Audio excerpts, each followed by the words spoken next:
Even training about this.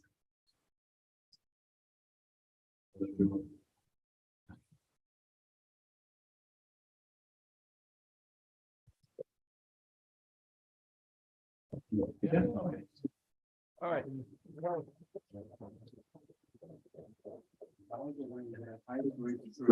So I have more people joining for sure. Oh, okay. Okay. So Yeah. Okay. now the clubhouse are- Okay. Okay. Well, I mean, thank you very much for adding a title to me as Dr. Habila. Um, I mean, but of course, as virtue of Dr. Steven, I can also be a doctor. So I think we. But guys, thank you so much for having me, and it's such a pleasure and an honor to be here. My name is Habila, and I'm hoping to be a doctor someday. So thank you. And I've lived and spent my entire life selling. Um, I think I've only had just one job that I never sold, and that was probably I was doing finance work in the office with an oil and gas company when I started my career at Chevron. But otherwise, I've always sold, and selling is my passion. And I tell people one thing, that the only way you can make money in life is by selling, being a salesman.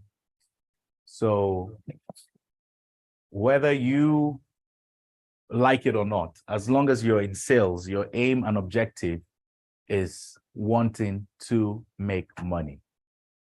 Except if you're doing it for charity and, I don't know, but the major aim is that. And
Not so quickly.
A client? Let me ask that question. You meet a client for the very first time. For example, a guy who everybody wants to see. Let's say, oh, in Africa, let's say Aliko Dangote, right? A guy who everybody wants to meet, the richest black man. Or even let's say, what's his name? Bill Gates. All right, let's make it more global. Bill Gates. You sit in front of Bill Gates. This guy has speeches every single day. How can you make yourself unique? How can you be the best that he would see and take favor in you than all these other people that come to him every single day? How are you placing yourself? So I'm going to ask this question. When you meet a guy like that for the very first time, what are the strategies you're putting in place to win him to even get into a further conversation? First thing. Just share with me your selling strategy. Share with me. Let's talk. Let's talk. We're all salespeople here, right? Or some of us are not sales. Are we all salespeople here? Oh, tech and all. Oh, okay, okay. Well, okay. So who are the salespeople here? Can I? Well, yes. Okay, so yeah, so we're all salespeople. You're a tech guy, you're selling something. You're selling software, yeah? You know what I mean? This guy here, this engineer here needs to prove to Dr. Steven he's the best for him to sit here, right? So you're selling something. So you sit in front of Bill Gates, okay?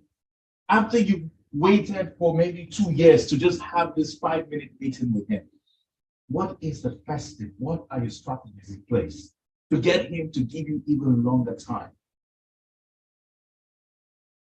Okay, let me.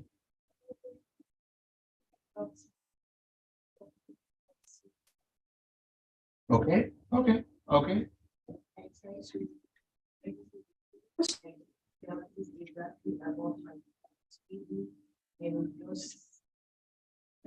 About my business on our and try to have a good friend relationship with you on our first meet. Okay, anybody else? Abisala? First of all, introduce myself, let them understand what I do. I help network individuals to identify the best opportunities in the fire. But going forward, I would have studied what project is doing currently. I discussed about it. I could see you're doing this project now and this and this and this. just to extend the conversation, but not necessarily going to business. Now, this guy has just 5 minutes for you guys. And you think you want to waste your time, tell him about how nice you are, about what he loves. It's just 5 minutes he has. Think about it. For you to sit in front of him, he knows already your experience in talking and selling ultra and high and ultra high. Now, I believe, and she said something right? And that's about talking about what he loves. Yeah, elaborate on that. One of my clients, he was like very cold. I wasn't in real estate, I was in another industry. So one time he was talking about horoscopes. Okay. And I figured out that he loves horoscope. So I just went to Google and learned 3 or 4 words about horoscopes. And when I started to talk about horoscopes, we closed the deal. That's it. So people search someone to be relevant to. Yeah.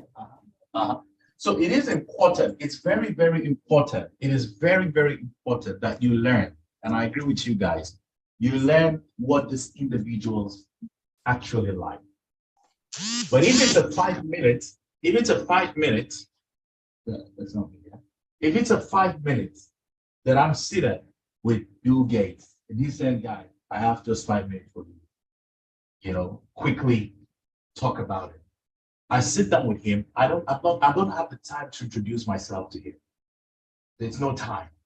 All you need to do is go straight into the product you are selling. But how do you do that? Again, you have to capture his attention for him to feel safe with you, that you are on similar level with him, and you've done that to maybe his friend next door. It's like selling a private jet to a guy. You meet him and you're talking about private jets and all that. You need to show him, look, I just closed one like just maybe an hour ago. It's not a big deal if you don't want to do it. It's fine, But people feel comfortable when you make them feel you're on the same level with them, especially wealthy folks. So even your appearance matters a lot. So I tell people that sales is one of the most expensive jobs you can ever do. Because you need to show up, like that guy said, in what, a $20,000 suit. I'm not saying you'll get one, but get there. But there's a way you need to show up. Your inner self, your output, how you connect with people. Concept selling, telling them stories, creating that connection. I remember a family in Kenya, an Indian family in Kenya, who their daughter basically she was stateless. And to tell you the truth, there are a lot of people that are stateless people in this world. That means they don't have passports, they don't have anything, they can't move around. You know what I mean? They're stateless. And very big guy from Kenya. And it was difficult to get to meet him. But when I met him finally, the first thing I asked him, I said, so tell me, how old is your daughter again? And he said, oh, she's 15. And I said, so you mean she's 15 and she's never left Nairobi her entire life? And he said, yes. And I said, wow. So how many times have you left Nairobi? And he said, oh, I travel all the time. So I told him, I said, and I remember El Shabaab just had an attack like a year ago, right? He said, yes. I said, so what if the country was about to shut down and it's just no place for you to hide? All you need to do is one plane that you need to get on, you need a passport to get on that flight. And he kept quiet. He said, well, I don't think that would ever happen. But I said, what makes you think 9/11, would you have ever thought 9/11 would have ever happened? He said, no. I said, yeah. If it was today, I would ask him, do you know COVID-19 would have ever happened and the world would shut down? And he said, no. And I said, so what are you doing? Don't you think you're putting your child at risk of being locked up in a place where all of you might end up losing your life if in an event where a terrible incident were to happen to them?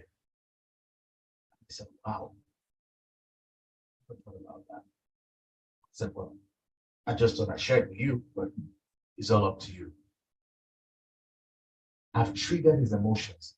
I've shown him that there's a possibility, God forbid, for your daughter could be trapped. For 15 years, she's stateless. Don't you think it's time to give her something? He kept quiet. And he said, so what do you recommend? That was his next question. I said, well, I recommend that you basically just, think about getting a passport. And he said, really? I said, yes. He said, okay, just give me anything. Give me anything. I said, you want just anything or you want something specific? He said, oh, you've already done everything. Give me anything. I bought his trust at that. Showed me I just don't care about what I'm doing, but I care about even his family. Now, in a process where you're selling a property, for example, how do you connect emotionally to this client to feel that this building over there is something about it, that you just need to buy.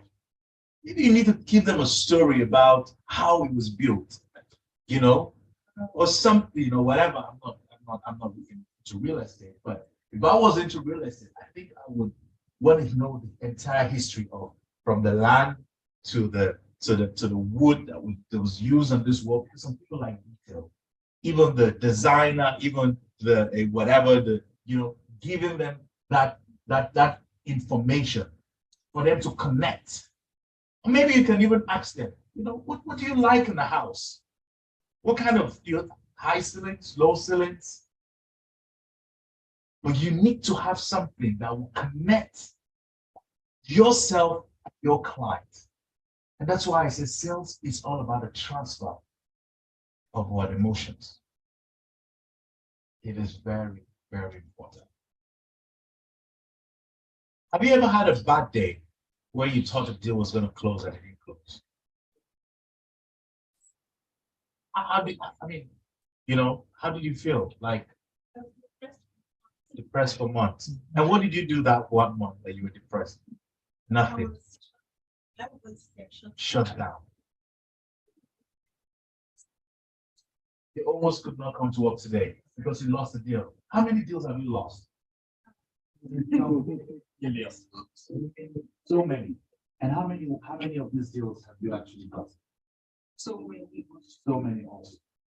Any other person have lost a major deal you really thought was going to close? Yeah. Lost it. It is what it is. You move on. Yeah. You've lost a deal, a major one. How did you feel?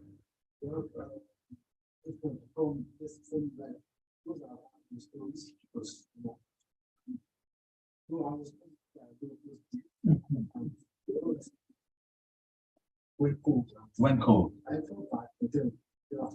You just have to move on. So what happened really? Did the guy maybe go with another sales? He went for another project? Yeah. So he didn't. He just went cold. Yeah. Okay. Okay, just stop there. We'll come back to that. Your client, what happened to you? You went to another broker. So what's the difference between you? What did you do different? Did you ask him that? Then I figured out that he had friends. It's not real estate, as I told you. He had friends with another company that provided the same service. So he went with friends. So relationship. Yes. So he went for relationship, probably even over quality. Yes, exactly. Yeah. So that is what you need to do. When we talk about that emotion, it's also building relationship, right? You have to be able to build relationship with people first, even before any form of deal. Let me tell you something. Probably what you didn't spend your time with is building a relationship with that very guy. Because let me tell you, if you build a relationship with him, even if other people, his friends are bought with another company, he will start a new relationship. Now, I have a very bad friend of mine that says that every woman must take another man from another woman. I don't believe in that anything. I'm trying to tell. You understand?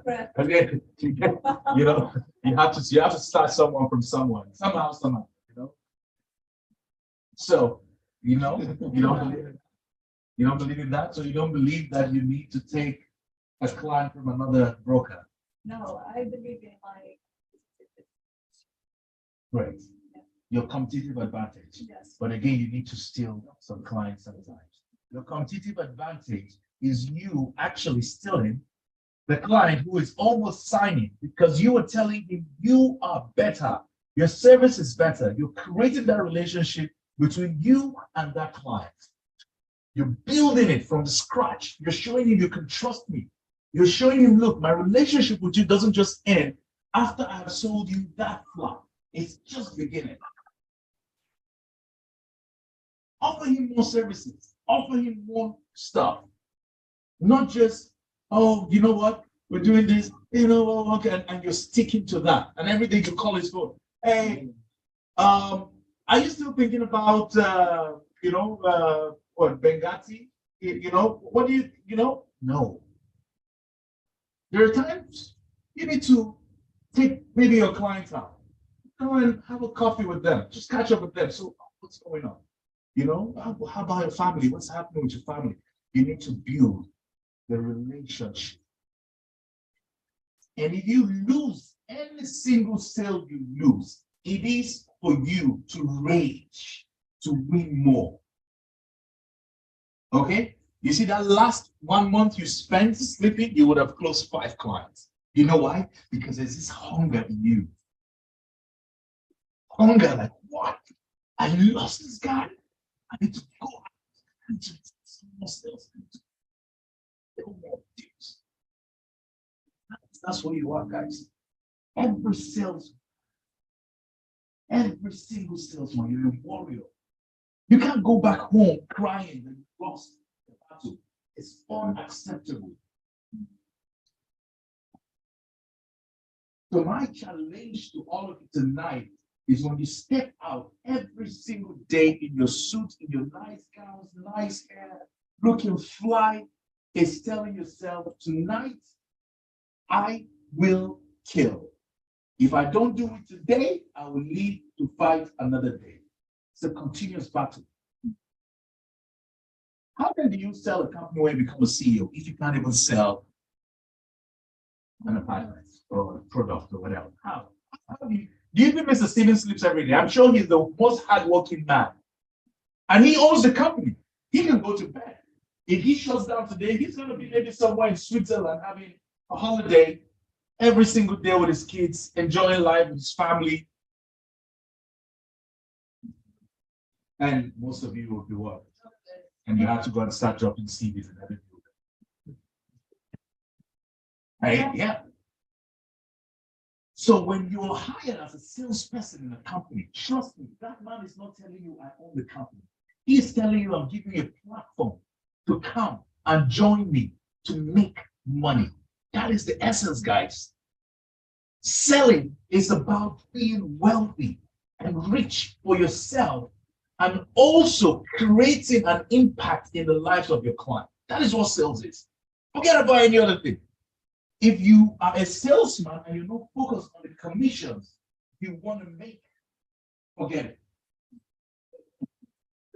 If you're a salesman or a saleswoman, all what you're thinking of is waking up every morning to say, Dr. Steven needs to increase my salary. Forget it.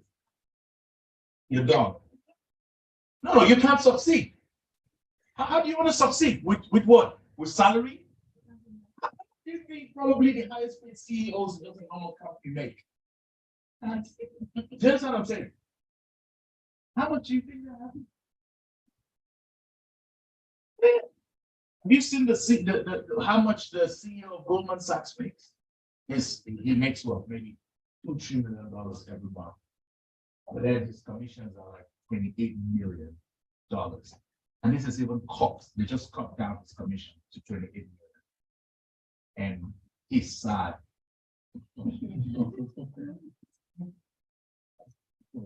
Think about it. So can you imagine probably how much commissions he was making before? And he's sad that, hey, you know, why should I get 28 million, you know, dollars? I'm talking about dirhams. $28 million. That's what he makes. And his salary is $2-3 million, you know. Probably this coffee, he needs to start going to Starbucks this time around. So what I'm trying to say today to you guys is, in as much as you need to change your attitude towards selling, you also need to have a mindset, like Dr. Stevens' book, The Billionaire's Mindset. The billionaire's mindset. How do you become a billionaire? So just tell them. How do you become a billionaire?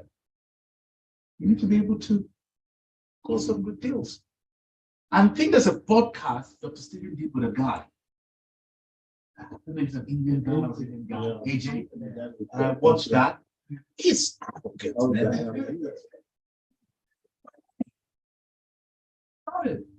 What are you arrogant? So, You might need $1.2 billion. you're arrogant. Trust me. You know why a lot of people fall sick? It's because they don't have money. If you have money, you will be sick. I'm telling you. The reason why you can walk into a store and someone will talk to you and you say, "Are you crazy? Are you talking to me like that?" It's because they have money in your pocket. Or you walk.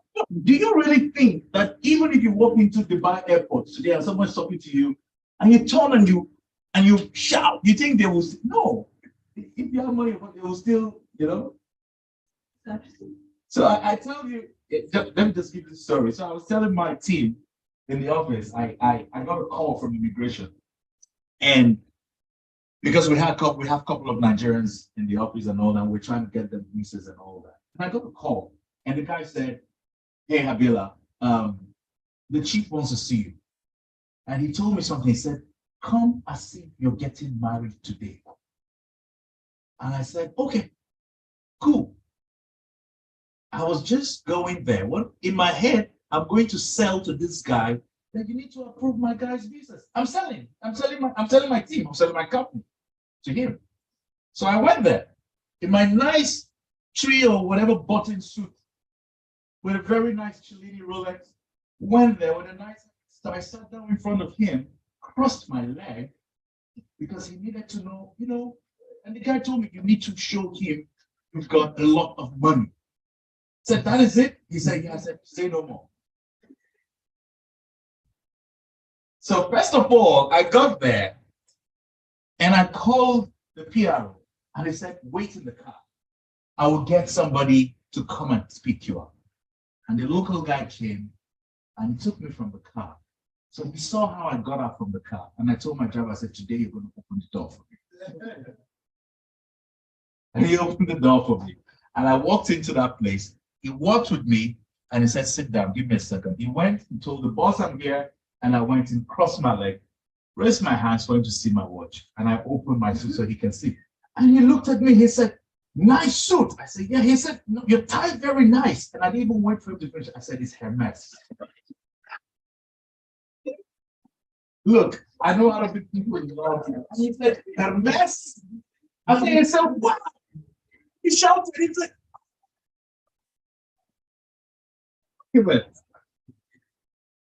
I didn't spend 5 to 10 minutes. He stamped those documents. Confidence, that's what money gives you.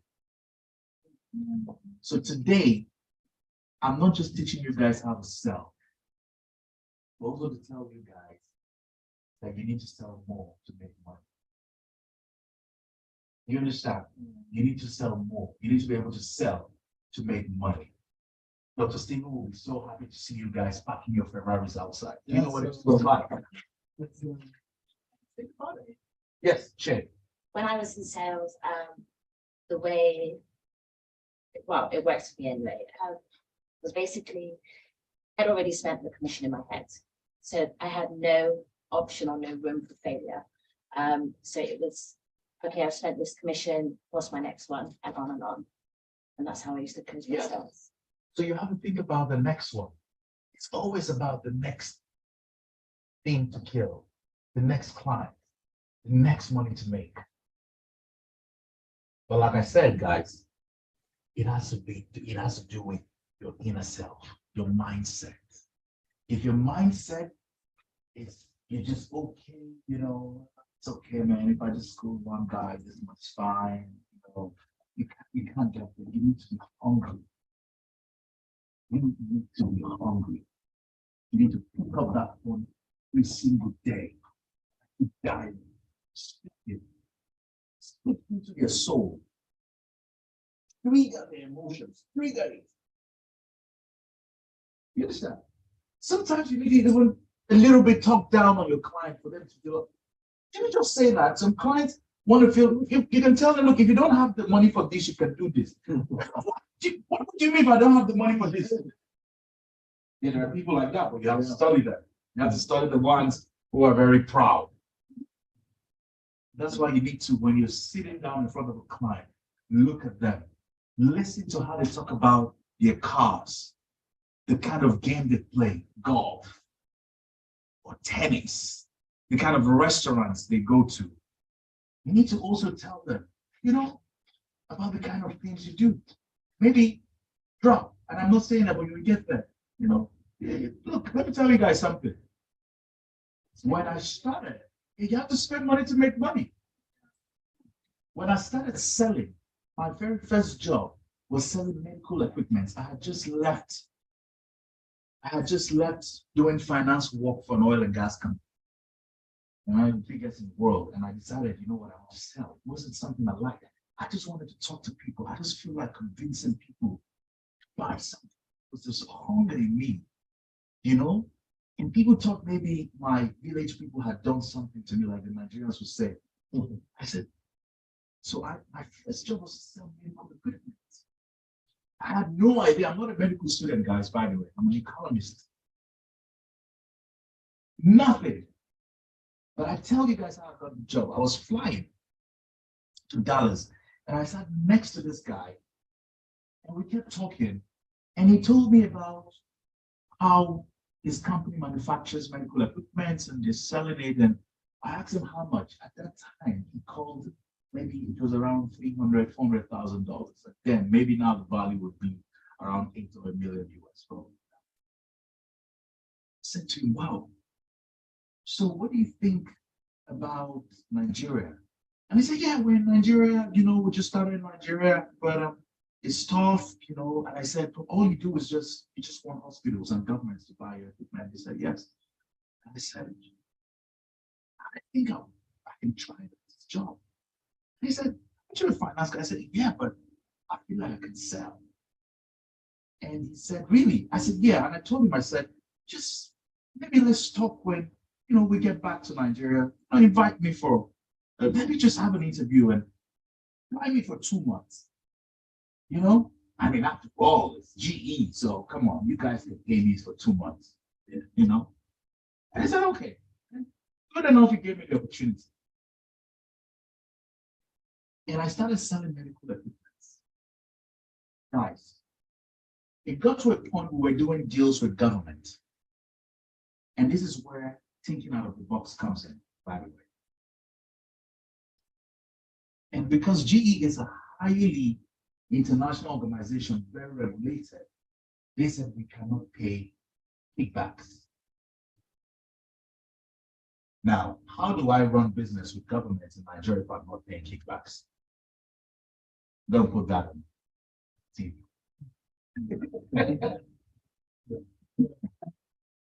But the reality is how to do it. It's very difficult. But what we did was to think about creating what you call a channel partner that can deal with the complexity. It was an opportunity for another person to make money.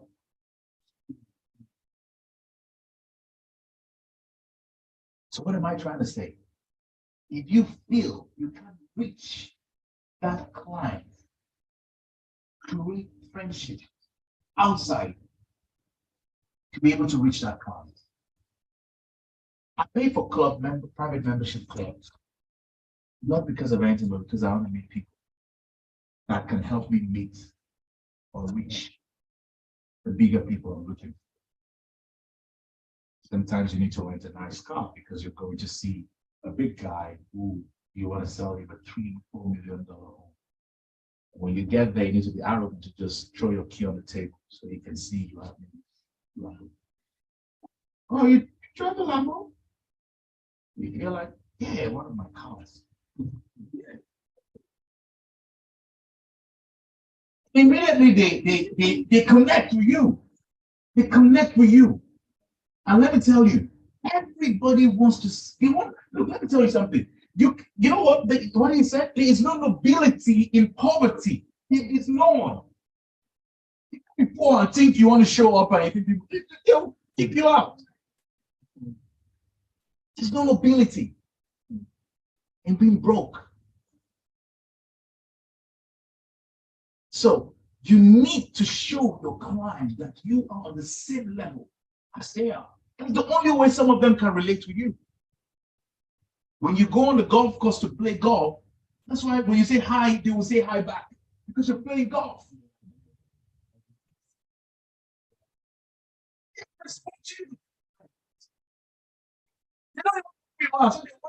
This guy coming to play golf. It must be, maybe let me say hi. They want to say hi back to you. Or you can't walk into the Capital Club or the Arts Club. You say hi to someone. To you. I was opportune to meet the head of public sector of Saudi National Bank. I didn't know he was here with the guy. And we were just standing outside talking, chatting with some other people. And the guy just came, he just stood and, he was having a cigar and, we just wanted to say hello. He said hi. And we started talking and he asked me, he just said, where are you guys from? I said, I'm Nigerian. And he said, oh, really? I said, yeah. So he said, what do you do? I said, hey, I'm actually, looking at seeing how I can raise funds for a couple of projects in Africa. So, and he told me, he said, really? He said, I'm the head of public sector, and we have over $200 million disposable, ready to go for Africa. The opportunity. Thinking about being in the right place at the right time. You have to create that. You have to find your way through.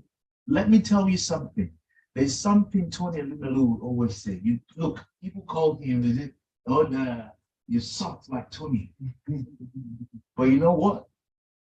He's a clear example of back then, take it till you make it. That'll show. And let me tell you, it's not a crime. People don't believe in you. And you need to be sincere about it. And you need to also make sure that you deliver. That is it. So I'm sure when you guys are selling properties here, probably you guys are seeing the best properties in Dubai. And that's what you're selling. I mean, I see doctors' projects in Nigeria. He's thinking about a smart city.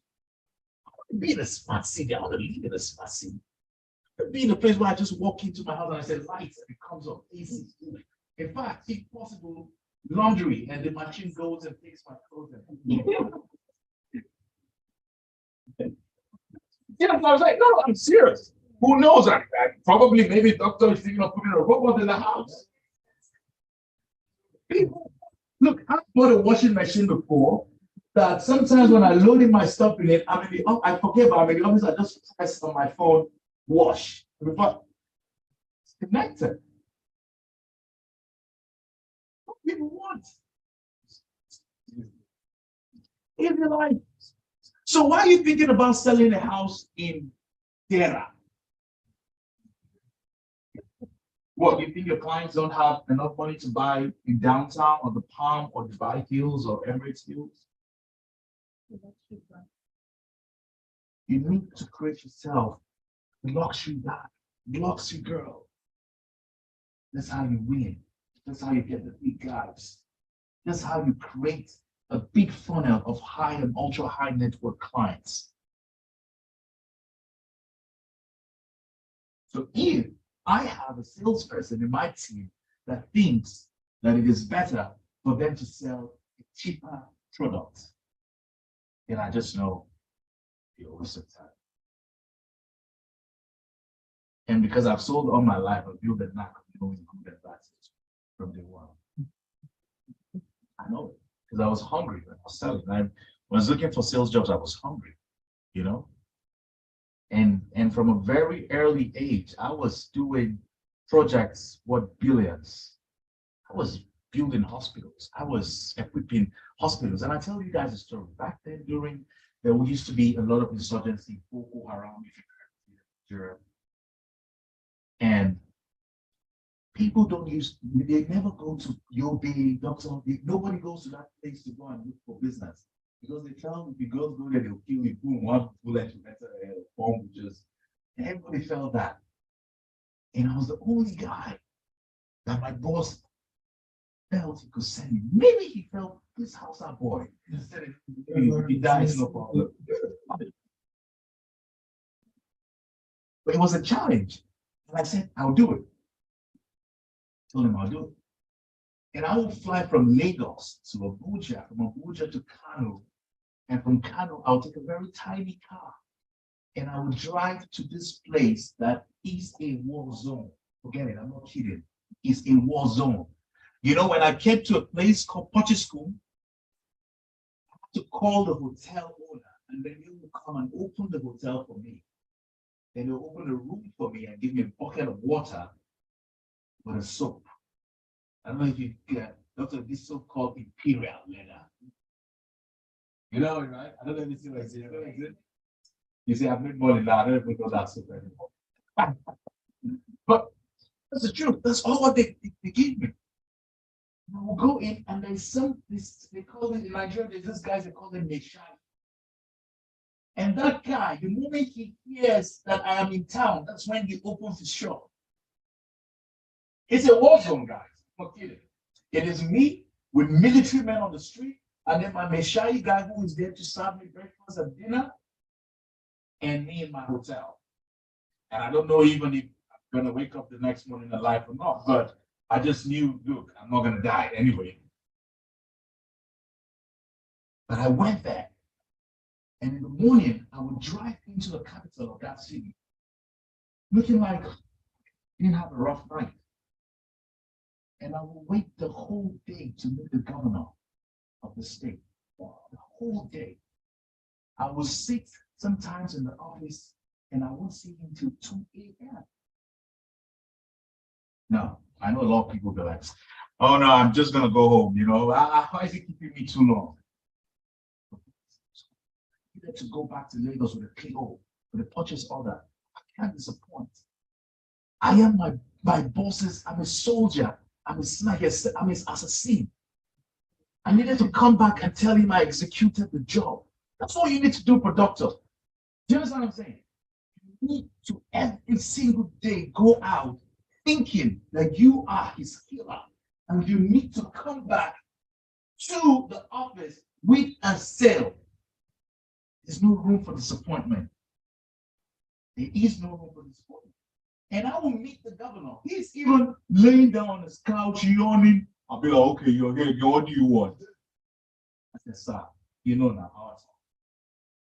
I've been here all day to go back to Lagos. You know, what are we going to do? I need to do, come on, you can't just let me go like this. Think about it. I've been coming here for the last 1 month. My job depends on this. And he's looking at me, what? I'm like, yeah, if I don't get this, I am done. He's like, why are you trying to blackmail me? No, sir, I'm not blackmailing you, but on it now. 1 month, sir. telling me come. I said, think about the risk. So do you know just yesterday when I was coming, there was gunshot everywhere. It's like, really? You know, anyway. I was like, yeah, I'm sure.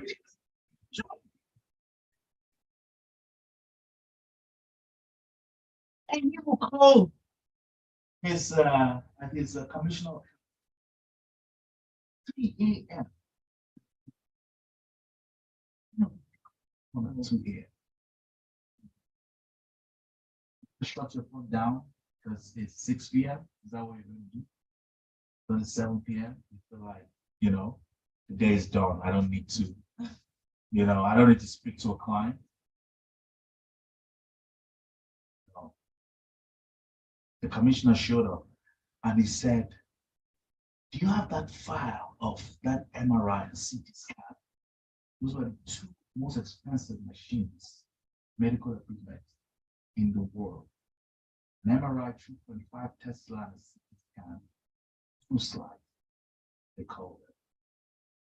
And at that time, an MRI 3.5 then was going for around 350 million naira. It's a lot of money back in the days. And he said, give that up to people now. And I'm like, thank you, sir. I was straight face, I can't smile. So do you want me to do anything? You're not off the record. But it's the hunger. And every time I go back to Lagos, it's like you're waiting for me to come out with a head that I just sleep. What's the head of that key? The peel. I'm showing that. Wow. Yeah, I did. That week I'll just take off. I'll just be chilling in my house or going to Eco Hotel, swimming, having fun. You can't ask me to do anything. I've just brought you. I'm sure my boss will call me then and be like, please, I'll be like, are you free next week? No, I'm tired. But let me shock you guys. Probably only take a day off. Maybe because I've just had a crazy experience going all the way from Lagos to Yobe. Then I come back again and I hit the road again to another crazy northern city or state to get another deal where nobody was looking at. So you need to find where your treasure is, guys. Okay? Do you think if you walk into Gold Souk, you don't have guys that will give you $1 million to buy it? What do you think? The only people that have coffee in whatever hotel downtown that have money, actually some of them don't have money, let me tell you the truth. You only have money just to go in there, take pictures and go. You want to know the people with the real money? Go to Gold Souk. Who told me, oh, really? I just went into the bank yesterday and took 50 million dirhams. And I said, for what? He said, my son, my 2 wives, I wanted to buy them some nice cars. And I'm like, yeah, for 50 million. He said, yeah, and then I shared for some of them. The Yemeni man. So that place that you think you're not going to get a client might just be the place you find a client. Why don't you go? Go to the Aragon Souk, act like you're trying to buy some diamonds and you start talking to the guy. Tell hey, I sell properties. I just sold 10, I'm doing the latest Bengali by Jacob and Co. You think those guys don't know these things? They know. I'm telling you. You just start talking before you know you're like, so what's the property? And you're talking like investment. Why don't you diversify? You cut the talk.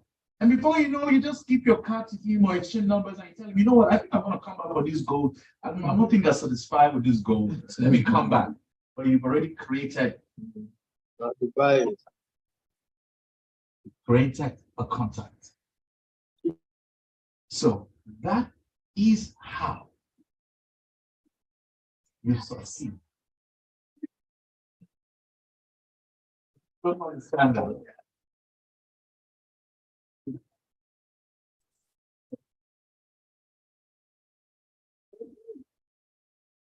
So guys, again, I'm here to do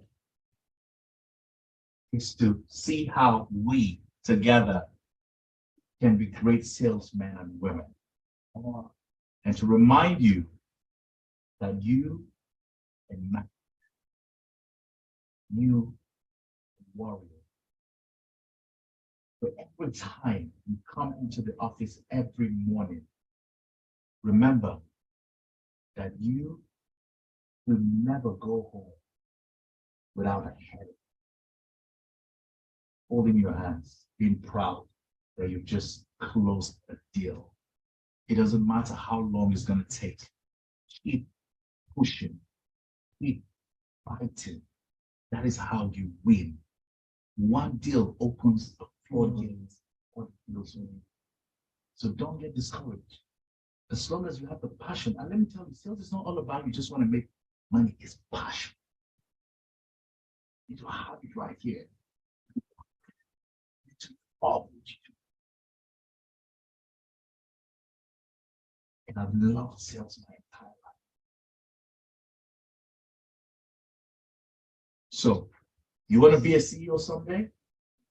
You want to be a CEO someday? You need to close a lot of deals because you're going to close bigger deals when you become a CEO one day. Thank you very much.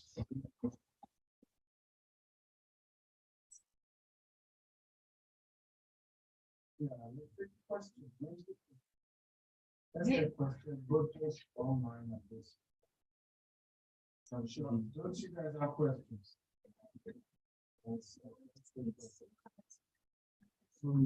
Yes.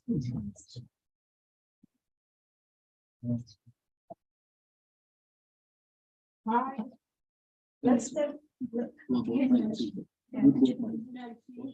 Both.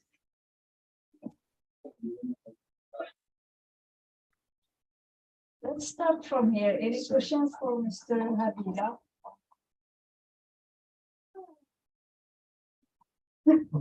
What's wrong? Okay, no. Your name and the question. My question is, what's the similarities and differences between dealing with people who are running governments versus an average person? Well, you still want to have it? Oh, okay. Thank you. These are two different people, you know, governments, private individuals, two different people. You need to understand what the government is all about. You need to understand how they think. All right. In Africa is a different ballgame.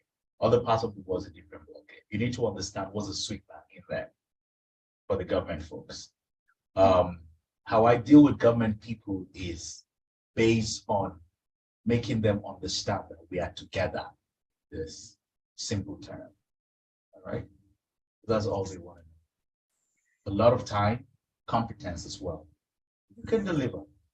All right. Because a lot of government, all they want to see is that you can actually deliver. And then you're part of that. They need to trust you.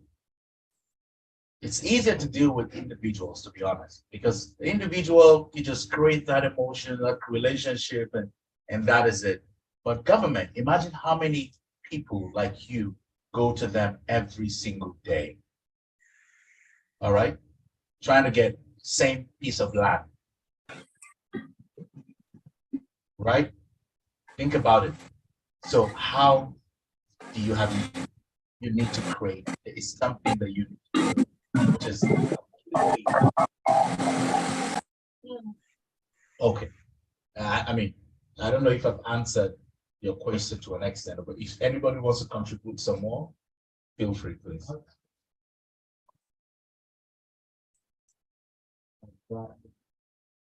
Government is always have these Gatekeepers, yes.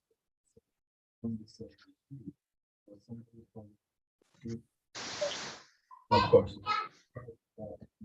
Yes. So how do you accept this? You have to keep creating relationships. And this is why I talked about being in the right place at the right time, making friendships. I believe in making friendships. I believe in making friends. So I believe in being in a particular spot, just randomly talking to people. So I was able to break through some government agencies by being friends with someone that knows someone that knows someone. So you have to look at your contact book. If today, I don't know where you're from. Where you from? Where you from? I don't know. You tell me. Where you from? United States. So imagine you want to break into Texas, for example, oil and gas, right? You have to look at your books and say, hey, who do I know that maybe knows the governor of Texas or the oil minister or whatever? And so you have to look at your books. And if you don't have anybody that is at least close to that, then you need to start working on it now. Every individual, you need to create connections. Very important. But the only way you can create connections is being at the right time to know these people, to be friends. Then from there, they tell you, I know that person, I know that person. I got a call yesterday, rather a message yesterday, and someone said, one of the African vice presidents wants to meet the royal family of Saudi. And the first thing I said, you know, it's not for free. And they said, yes, we know. But look, I can be arrogant too. And I said, the vice president, does he have money? The vice president, forget he's a vice president. Or you want to meet the royal family of, you need to pay.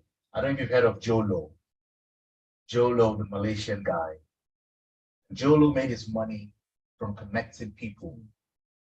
That's how he made his money. If you want to meet the Sheikh of Kuwait today, Jolo would do it. And he would take nothing less than a meal or two or three or four. Of course. That's how he made his money. But how did he make that connection? He went to a school in England. Even as a poor kid, he found his way. His parents made sure to push him through that school. And he made friends because in that school, you had all the Middle Eastern royal family's children in that school.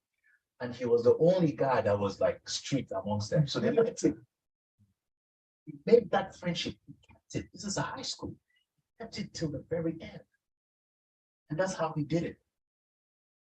So you need to be in the right place at the right time to make those connections for you to break through. Simple as that.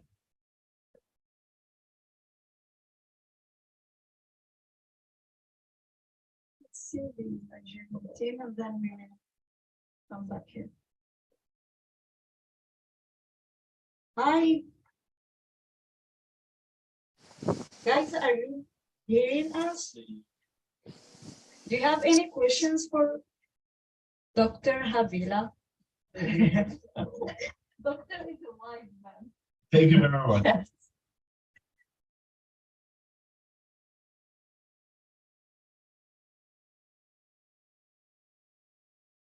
Hello, can you hear me? Yes, we can. Okay, come, Isaac.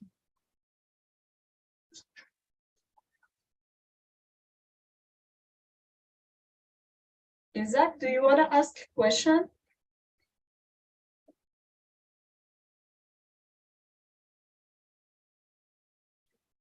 Isaac was okay. Yes.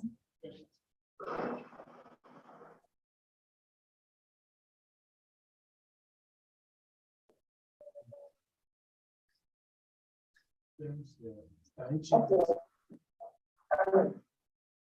Just to see stuff. Go to view. Just go to view. Go to view. All right, can you hear me, please? Yes. Please. Yes, I'm trying to put on my video, but I'm restricted by the host, so I couldn't put on the video.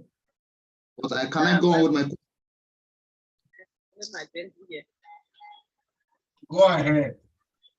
All right, thank you very much for the section, and thank you to our GMD, Dr. Stephen Akintaya. Thank you for this opportunity as well.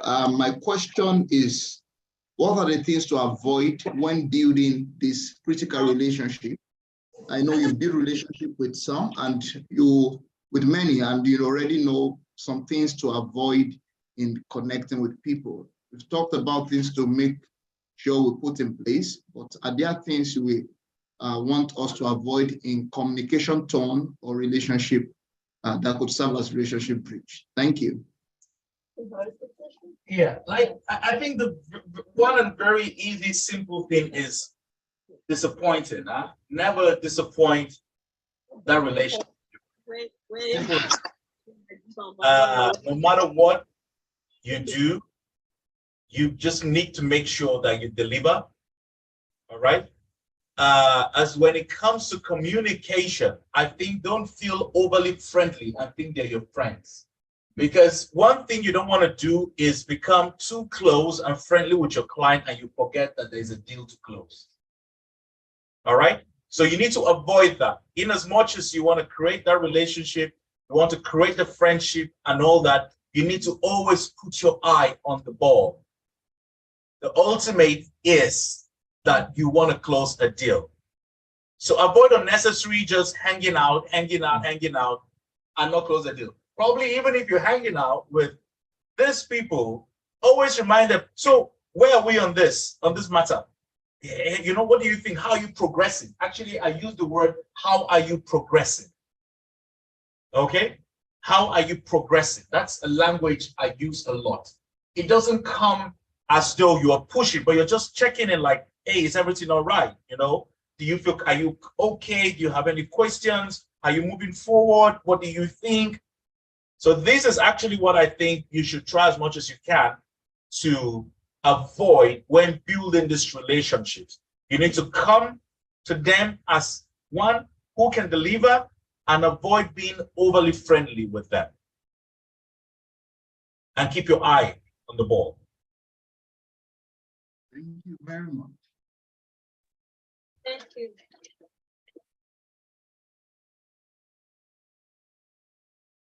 Do we have other questions?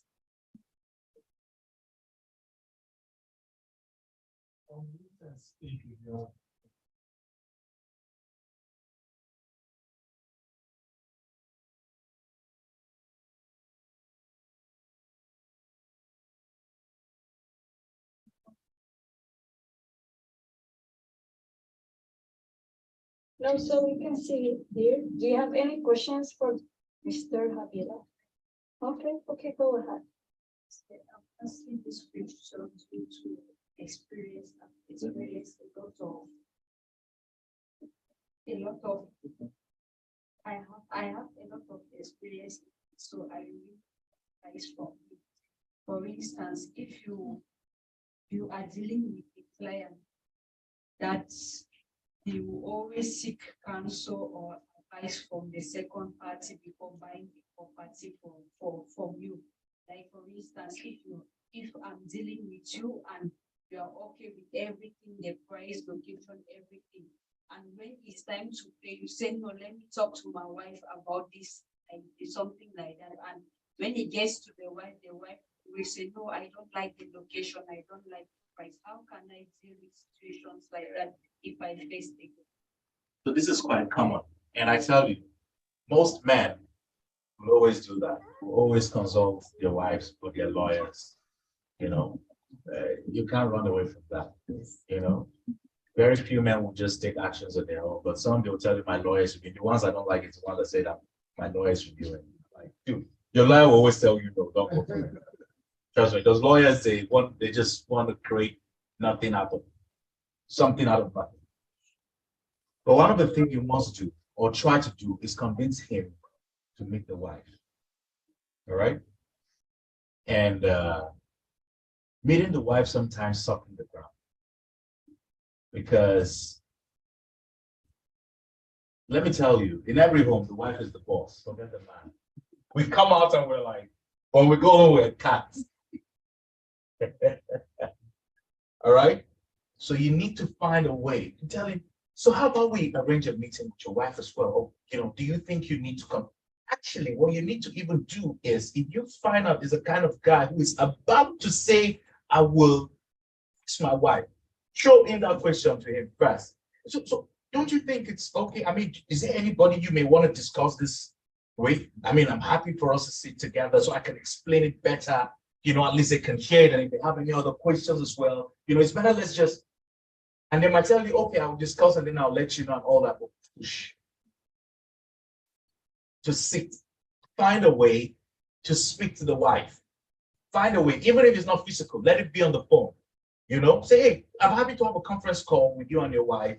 Let's talk. And, you know, she's going to tell you, I don't like the location, or, oh, you know, I don't like the material, or even this company, I don't like. But look, you're a broker, right? So you sell a lot of property. So you can tell her, okay, so what do you think you like? What area do you like? Can find you something there, something really nice. In fact, we have something that just opened newly here, and I think it fits just what you're looking for. So sometimes the wife might even make the man to go for something even higher.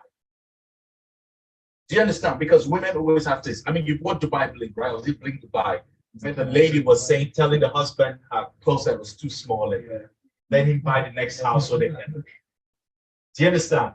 And break it and just get a bigger, and next, you know, just a closet you buy it now. So you can do that.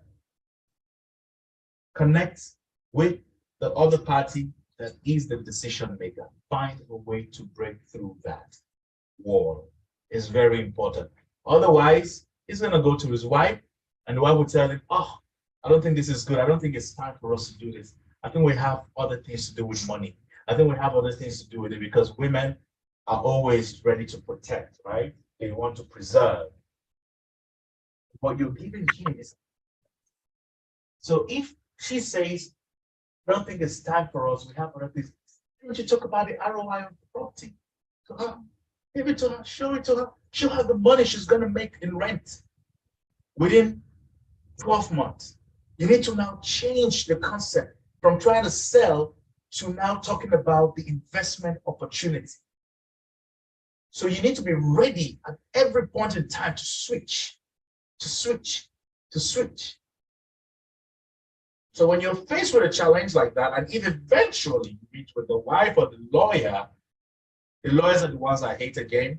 It's difficult for you to convince. You just need to. So for the wives, trust me, you can convince them as long as the wife sees that there's more money to be made. As simple as that. Yeah.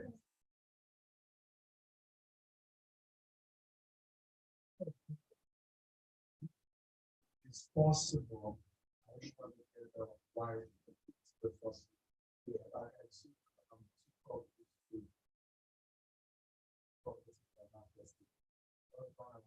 That's the best example. Now, this wants to get the two of you know, to get it wrong. What he said was what happened. The wife wanted the higher one, you know, right? That's what they have. Yeah, yeah. And I'm sure they will end up buying the higher one. Yes.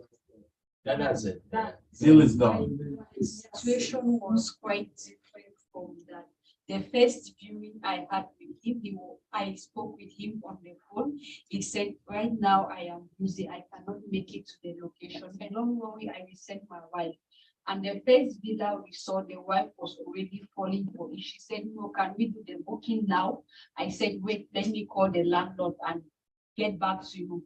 When calling the landlord, something went wrong and the landlord decided to change the price. I don't know why he asked that.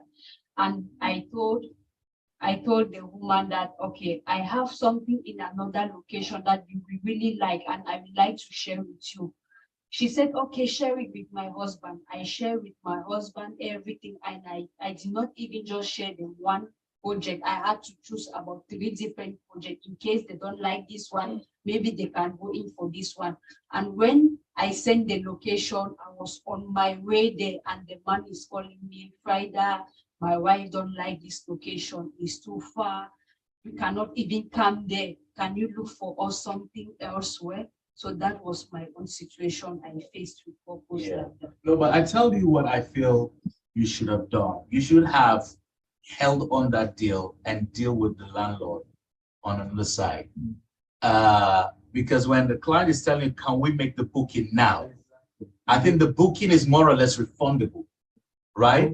So go for it. Say, of course, yes, we can. Just, yeah, get it in, go sort out whatever problem with the landlord, talk to him. So what's the problem? These guys are ready. Let's do it right now. Blah, blah, blah. Sort it out with the landlord. If he's proving stubborn and not, then you can now go back to that and say, look, guys, I think something happened. Someone was quite very fast. This market is fast, but let's look at something, something around the same area. Don't go far and give them something very far. Still look at something, look at already their taste from what they are asking for. So I think this is probably where you had made an error, but of course, we learn every day. It's very important. Number one is build our ability to pay. Yes. It's better we pay when you refund, even if Yes. credibility, Yes. right? And they don't pay because let me go check with the landlord. Also it's important that when you have serious clients, that they're serious. Always check in if it's secondary market. Check in with the landlord before you even take the clients there. Right? Once it's secondary market, call the landlord. Again, I will be sure this thing is available this price.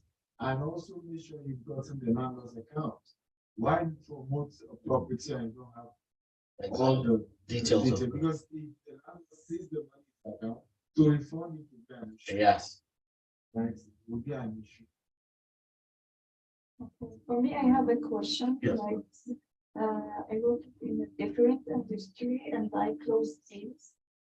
They say I know how to sell, but I want to take those skills to real estate, because basically what I was doing is selling pest control services to hotels and hospitals. Hospitals is, by the way, government.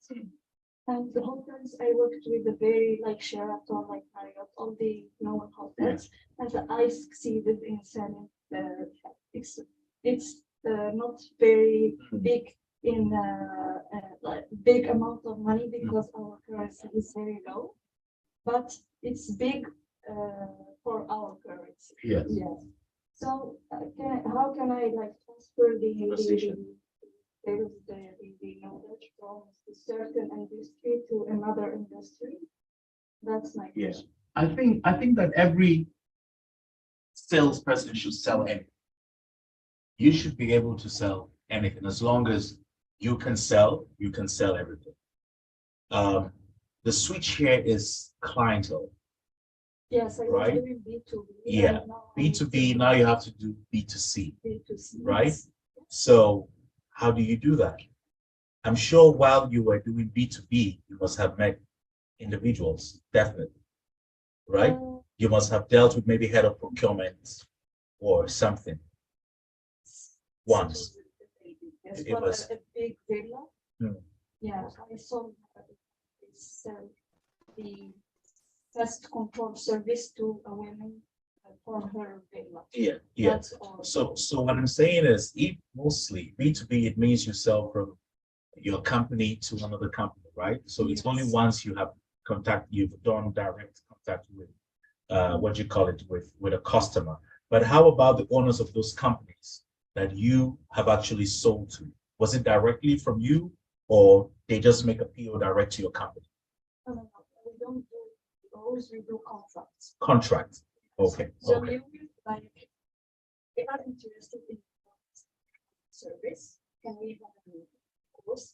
They will reach us through marketing. Mm. So we have marketing, Mm. they will reach us, we will have a meeting, Yeah. 3 people from my country, Mhm. from my company. Yeah. And 3 people from the hotel or the hospital. Okay. We will talk about the contract will be like this.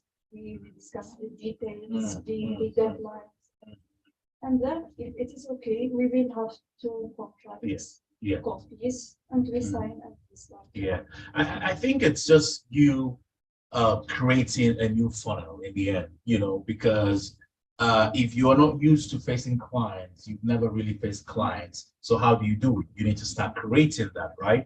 And that's why I talked about being at the right place at the right time. You need to engage. You need to go for networking events. You need to be able to create agents. You need to speak to other people. This is how you can actually build a base in the end, so that when people know that this is what you do, then they can always contact you. You have to build it.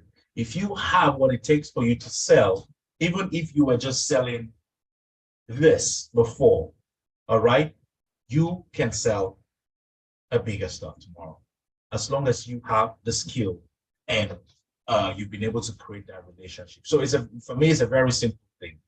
Do a lot of networking events.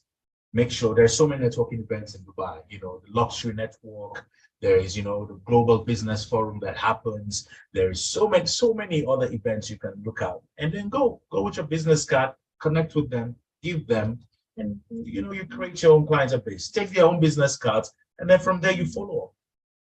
Yeah, this is what I believe, except if someone has more to contribute to her.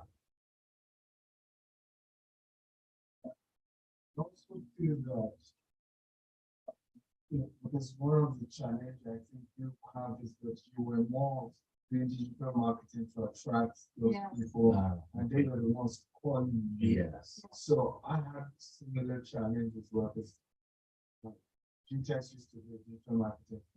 So we do adverts and then people call us, and then it was easier. We'll move into real estate, probably people started. But here was where I eventually cracked it for me. I realized I wasn't still good with meeting people. Abila here is a good charmer, you know, can meet you and charm you. You've all noticed that. Yeah. Like some of us are not good with that. So what did I do? I use content marketing as my tool. So if I'm you now, I will start a daily show or weekly show. And I'll just be educating people about real estate. I'll share my story. I'll make it, because every 90, almost 80% of people in Dubai also have your story. With some of them was 25 years ago, some was 10 years ago, some was last week. They moved from wherever part of the world to Dubai, right? And then started their life. So you want to share that journey. I moved from my country to my Dubai, I'm in new field, real estate, but this is what I love. This is the different, you know, you start out. Now, once you're done with the show, then you do paid adverts, right? So that more people see that show, and you want to have a way to keep telling them, I'm ready to, you know, so call to action with live show. Like, hey, talk to me if you need anything. It's not even about the business. You just need advice, you need counsel about real estate, or whether to invest or not invest. I'm here to help you. Call me. So, of course, this model will take a while. You know, as you gradually build the reputation, the brand, over time, you know, people start calling you, start building that. But this is aside what Abila has said, which is that you have to look at it. Right? But aside the networking, that since this is what you've been used to, start your content that could be recorded and well edited to suit what you like. You upload. You know, even here in Dubai, that's how I did it. And when I started coming to Dubai, I started investment chatting. That's why I met people. So I started looking for high network people rather than coming to you. Right now, I'm just coming to say, hey, you know what, I'm promoting. Nobody, no high network person doesn't want promotion, right? Except maybe the kind of business they do, and even that you still have somebody else that is like a front person. But majority wants to be seen. What I did was I started, you know, doing those shows, started linking up with people. So one, my guests, I built relationship with them. The viewers, right? You know, I was able to build relationship with them. And over time, today now, I was shocked when they said the CEO of the Gtext has been looking for me. Just because of don't buy this. Right? Because apparently this was a Gtext view. You know, so before, you know, people started knowing that. And it's helpful. I think there's a question. The people joining us through the Zoom link, do you have any questions? Yeah, can you read that? Yes. Good morning, sir. My name is Sadiq Faiz, an intern from Omul It's not branch. Omole brand. Gtext use Omole. Okay, my question is how we manage the shakes when in front of N, H, and E. Okay, I'm sorry, French. Because at the beginning, stage one can't really be that competent enough. And incompetence clearly showcases a lack of confidence. So how we manage that sudden fear? Do I repeat? Yeah, I think I get this question. Sadiq, right? If you can hear me. Sadiq, please. Yeah. Look, I spoke about the state of mind when I started this conversation. And that state of mind has to do with your confidence, okay? Your charisma, all right?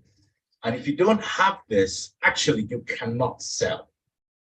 Whether you've been in it newly or you've been in the business for a very long time.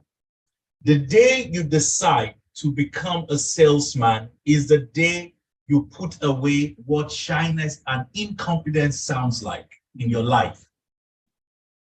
The day you take up this job, all right? It's like the day you get into the military or the Secret Service, CIA. You forget what family is, all right? That is exactly what sales is.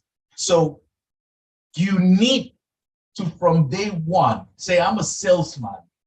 Even if this is my first job ever, I am confident enough to sit in front of anybody to talk to him. That's what a salesman is. So if you're thinking that sitting in front of a HNI guy, you're still gonna feel a little bit shaky in the first stage and all that, then you need to do a lot of work before you start, okay, doing client facing. Like I said, when I started, I have never sold anything. I used to do something called work in progress. All I do was I open expenditure for oil blocks and I call it, that's all, just a computer guy, pen and paper. But I knew I wanted to be a sales guy, you know. And when I went for selling, Sadiq, I didn't go to start selling water or TV or whatever. I wanted to sell the most expensive equipment, medical equipment in the world. That's what I wanted to do. How was I going to do that? I don't even know. I had no idea. But I knew that I could make calls, I could create relationships, and there's no place you will keep me that I will sit and I'll be able to tell the guy as if I've known the product for 10 years. I learned on the job, by the way, Sadiq. All right? I didn't spend 1 month getting trained or 2 months. I learned on the job. That's confidence. So please, I would tell you, remove that incompetency or fear or whatever you're thinking being a new guy in the game. You need to put on that armor of being confident from day one and face these big guys to close the deal. It's as simple as that. All right? Yeah. What I can also add is that at the beginning, being that you're an intern, you want to go with those who are more exposed than you do, right? So your branch man. This is why when you join an organization, be nice to people you met on the job. What I realized, a lot of join organizations and are not just basically nice, can't go far, right? So be nice to those you met there, so that when you have this big deal, they are willing to help ground you and even take it like it's their own. They can help you do that, and you are learning while you are talking, you're listening, you are, even though it's your clients, that will go a very long way. Even if it was Zoom meeting, if it's physical meeting, go with somebody else who is very experienced and very more composed. Nothing wrong to say, this is my boss, and we're here. The boss does most of the talking while you watch. And I think it will always work. Sometimes if you can't find your colleague in the office, there may be somebody that has the charm of Habila that you may not even work in your organization, but just is charming. Go with that person. right? It's very powerful because of that charm. May even be a lady, but she can walk into the room and get she has that aura, that charisma. Go with the person, right? And the person will have helped you break the ice. Because sometimes some of this conversation, except for very high HNS, some of the conversation may even need to start with an icebreaker, and things like that. Lastly, one of my advice is begin to learn new skills, like how do I play golf? That's like I always say, some of these things look like they're expensive. They are not that expensive, right? One of my mentees closed his biggest deal last year, 8.6 billion naira. Okay, on a golf course. He didn't even know how to play the golf. He just, met one of his friends that he knew and said, okay, I'll carry the bag. At the golf course, that other one's friend was one that bought the 3.6 billion. Right. So, like Abila has taught us, go to where the HNIs are. And sometimes games is helpful because they are more relaxed there. They are not giving you that vibe of the boss. Right. I've never met anybody at the golf course, whether anywhere in the world, that's rude. Sure. And the reason is because you don't know who you are talking to. The perception is that everybody at the course, but they call it a gentleman's game. Right? The perception that everybody at the court is important.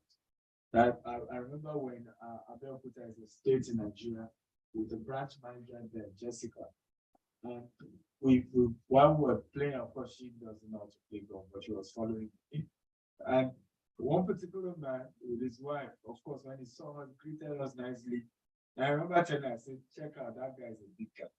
When we're not leaving, the clubhouse guy, who is a top oil market, and you see the way he greeted, he even thought she was my wife. He was so polite and thought she was, because we're at the golf. And I told her, I said, if you had the courage to walk up to him, get his contact, you don't know how much you will do. So, for the HNIs, don't start your journey and always necessarily go have a meeting with them. Right? That's one of the things I avoided when I started. Right? Because when I started, I didn't have a car. Okay.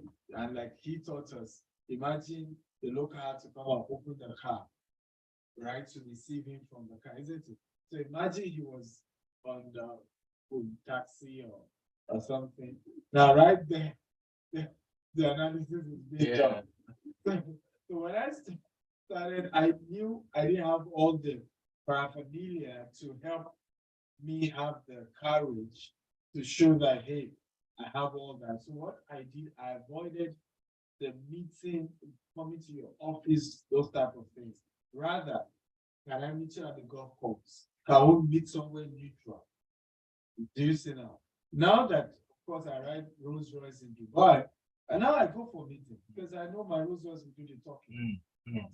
Right? So you have to also understand where you are part-time and then, be strategic. If I'm not at that phase where I can look it in a physical meeting, right? Let me try tennis courts, golf course, and learn all these games that can help music. Okay, I hope that was helpful.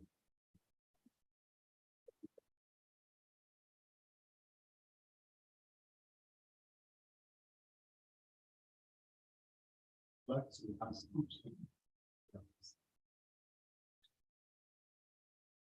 How do you put it this way? How do you manage anxiety, or how do you? Because I used to have a friend back when Corona started. So she got a contract to supply 14 airs to be services for COVID patients in Israel. So I was the one that was contacted. So I was going around, get those beds for 2 weeks. I was doing that. So that's one of the House of Red guy, back at the contract, said to my friend, okay, give me the bill, we'll pay tomorrow. So out of anxiety, my friend, by error, sent a message to me the message I was supposed to send should be sent to him. Or what was that? Hey, Tony, you don't be, you don't, like as of being out that the guy don't agree. So by error, she sent a message to him. That was the end. So how the situation by the damage was done. So what we should have done to repair that? Well, sorry about that. Well, I have that's a tough one, my friend. I feel bad for you, but you know, she should have been pretty fast to see it and delete, if at all. That's that's the only way. Otherwise, just leave it like that, you know, and put a straight face and say wrong message. I was just, you know, messaging because in the end he knows that she was gonna make something, you know, you understand? So I mean, yeah. So repairing that error is just by you just have to go ahead sometimes. Yeah. That's all. Sorry, Yes, wrong message, you know. Yeah, but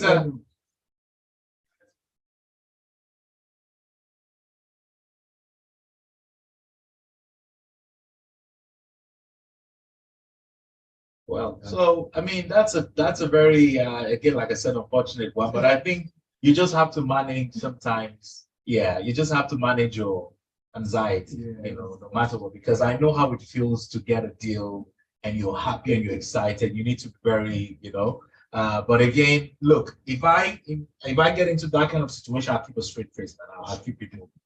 You understand? If the guy says it's okay, I will even tell him that, oh no, look, this is it. Tell him, you know, it's not about you being excited, but you just want to, you know, create some story about, you know, something. But you just can't. Look, you just have to show him. Look, it's all cool. This was just make up something. You know, you can't repair that kind of damage. Unfortunately, it's either the guy says yes or he says no. You understand? Yeah. But in the end, just know that I understand what it feels like to have $1 million in your account for the first time. You're not going to eat for 24 hours. And you're going to be so excited. You're looking at $1 million in your account. And you're like, wow, what am I going to do? You're thinking of the car you drive. You won't eat. Look, your taste would change from going to Calabar, Roma, to all of a sudden you want to go to, you know, atmosphere, you know, Burj Khalifa to have your taste will change. Do you understand? So you need to be able to curtail yourself and train yourself mentally. Okay? You see, sometimes wealth is a mindset. You know?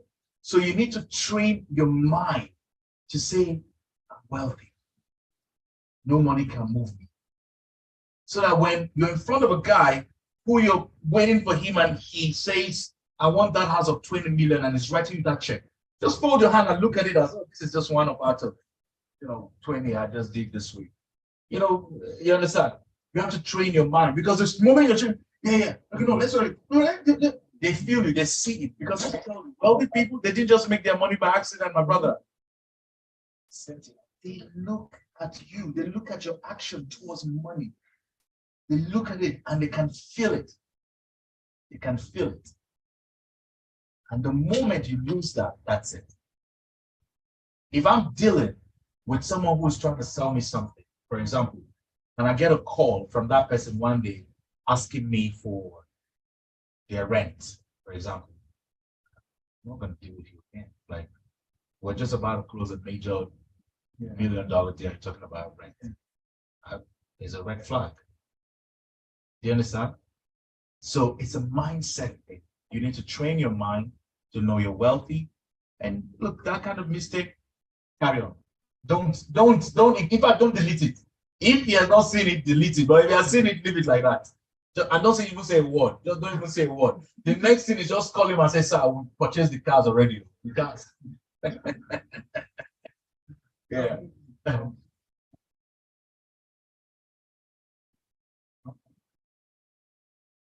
Like, there's some special I found myself whereby about medical households and somehow I just noticed that that day and day to vibrate within yourself. And for you, It's normal. Yeah. Thanks. I know.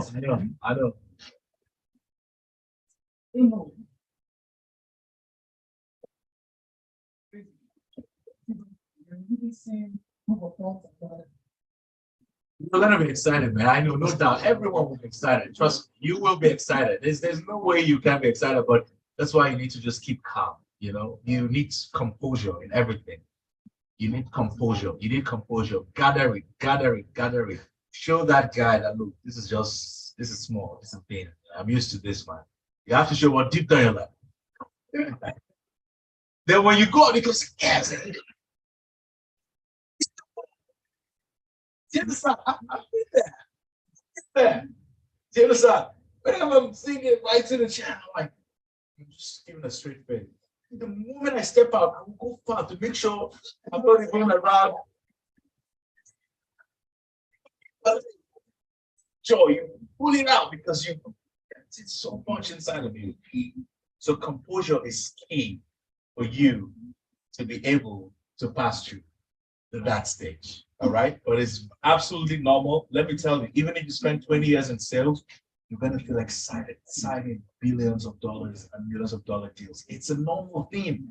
You're going to feel excited signing any deal. Yeah. It's an excitement because it's an achievement. Like I said, you're an assassin. That's what you are. Do you understand? No, that's what you are. Do you understand? So your joy and happiness is when you execute your target, no matter what, because you're not going back to give stories to your boss. You've done the job. All right? So that's it.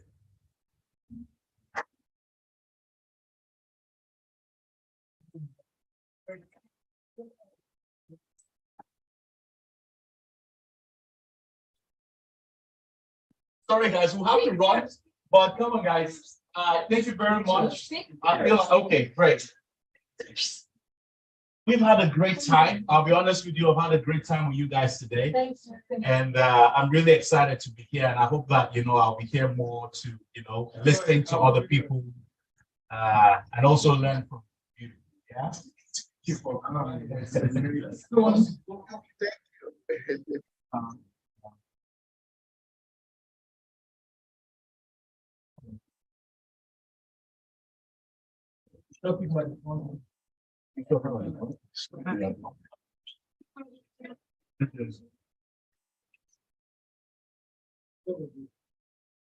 what happened? You work when you start doing that. Yeah. Really? Nice. You was here last week. Okay, nice. Yeah. Just see 1, 2, action. Awesome. Thank you. Thank you so much. Thank you so much. All right, guys. See you guys again, and yes.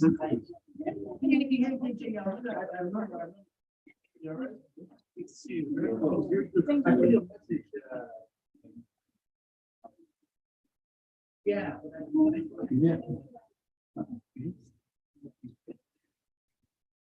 Thank you all. Bye-bye.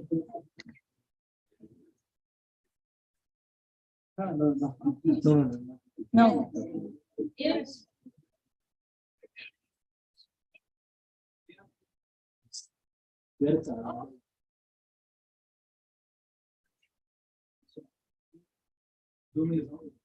Can I get?